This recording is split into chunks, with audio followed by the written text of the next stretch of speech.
Fair के जो पैसे थे उसके ऊपर में जो उन्होंने डकैती डाली और अपने घर में एक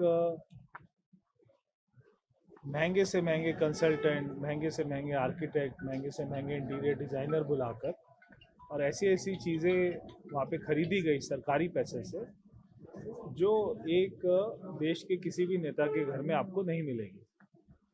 तो एक मैं जब पीछे वहाँ पर गया था, मैंने वहाँ का एक पूरा टूर किया है, शीश महल टूर, और कल उसका वीडियो आपके सामने जारी करूँगा। तो उसमें भी देश की जनता देखेगी कि वहाँ पे कितना पैसा लगा हुआ है। तो सीएजी का आज जो रिपोर्ट आया है उसको पीएससी के लिए भेज दिया गया है।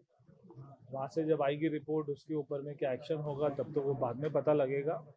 मगर जनता के पैसे का अच्छा खासा उसमें दुरुपयोग हुआ है। बहुत ही सीरियस कंसर्न है कि उस समय कोविड चल रहा था, कोविड की महामारी में जहाँ पे दिल्ली में 26,000 लोग मरे, वहीं पर शीश महल की फाइल पर मोस्ट अर्जेंट करके लिखा गया और जो पैसा कोविड हॉस्पिटल में खर्च होना था, जो पैसा वेंटिलेटर आईसीयू में खर्च होना था, उस पैसे से शीश महल बनाया गया। अगर उसी पैसे को ये सारे कोविड में जो हमारे पेशेंट थे उनके लिए अगर खर्च करते, मुझे लगता है 8 से 10,000 लोगों की जान बच जाती। 26,000 लोगों की जान उसमें गई, उसमें हम 8 से 10,000 लोगों की जान बचा सकते थे अगर केजरीवाल उतना पैसा ये सारी मेडिकल व्यवस्था में खर्च करते। खैर जो भी हुआ बहुत ही दुर्भाग्यपूर्ण था, मगर हमारे दिल्ली के धुरंधर मतदाताओं ने उनको हराया, दिल्ली के रहमान डकैत को हराया। वर्मा जी, जब आप फहरिस्त पढ़ रहे थे तो द्रौपदी की साड़ी की तरह खत्म ही नहीं हो रहा था, आखिर कितनी लंबाई थी उसकी? देखिए वो इतना लंबा था कि वो पूरे हाउस में एक बार घूमने के बाद में फिर वो वापस भी आया, और क्योंकि वहाँ पे जो आइटम खरीदी गई मेरे को पढ़ते हुए खुशी नहीं हो रही थी, मेरे को पढ़ते हुए दुख हो रहा था कि हर उस आइटम से ना जाने कितनी सैकड़ों जिंदगियां बचाई जा सकती थी। एक एक टीवी 90 इंच का अगर 28 लाख रुपए का कोई भी मुख्यमंत्री चाहे कोई भी वो हो, अगर वो खरीदेगा उसको भी खरीदते हुए 2 बार नहीं, उसको 1000 बार सोचना चाहिए कि वो क्या कर रहा है। वहाँ पे सिल्क के कारपेट, वियतनाम का मार्बल, और एक शीश महल नहीं, दो शीश महल। एक तो शीश महल का एक्सटेंशन बन रहा था जहाँ पे 25 करोड़ रुपए खर्च किए गए, तो वहाँ पे एक बिल्डिंग नहीं है, वहाँ पे 2 बिल्डिंग है। उतना ही बड़ा, जितना बड़ा शीश महल है उतनी बड़ी एक बिल्डिंग और है। वो तो अगर वो नहीं हारते तो उसके ऊपर में भी 55 करोड़ रुपए खर्च होना था। मामला पीएससी को भेजा गया, आप आगे क्या इसमें चाहते हैं? देखिए जो भी दोषी हैं उनके ऊपर में कार्रवाई होनी चाहिए। पीएससी की रिपोर्ट आने के बाद में उसके बारे में चर्चा करेंगे। सर, एक पीएम को लेकर केजरीवाल का बयान आया है कि 2026 पीएम पद पे रहते हुए पूरा नहीं कर पाएंगे। केजरीवाल ने पीएम मोदी के बारे में कहा। देखिए वही केजरीवाल जी कहते थे कि मुझे कोई हरा नहीं पाएगा। वो दिल्ली की जनता, देश की जनता इस बात को जानती है कि वो जो भी बोलते हैं झूठ बोलते हैं, और ना केवल 2026 बल्कि इससे अगला चुनाव भी 2029 का चुनाव भी हमारे प्रधानमंत्री जी एक बार फिर से तीसरी बार वो हमारे प्रधानमंत्री बनेंगे, चौथी बार हमारे प्रधानमंत्री बनेंगे।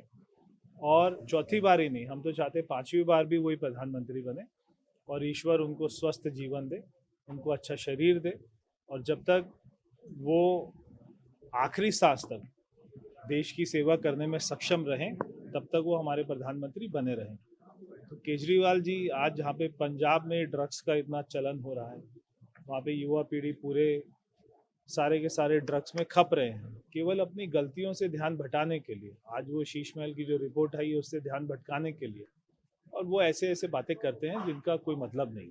देखिए, उन्होंने दिल्ली की जो युवा पीढ़ी है, दिल्ली की जो मातृशक्ति जो युवा है, बच्चियों को लेकर के जिस तरह का बयान दिया है, जिस तरह की मैं कहूँगी कि एक निकृष्टता के साथ उन्होंने दुर्भाग्यपूर्ण एक वक्तव्य दिया है, इससे बुरा कुछ नहीं हो सकता है।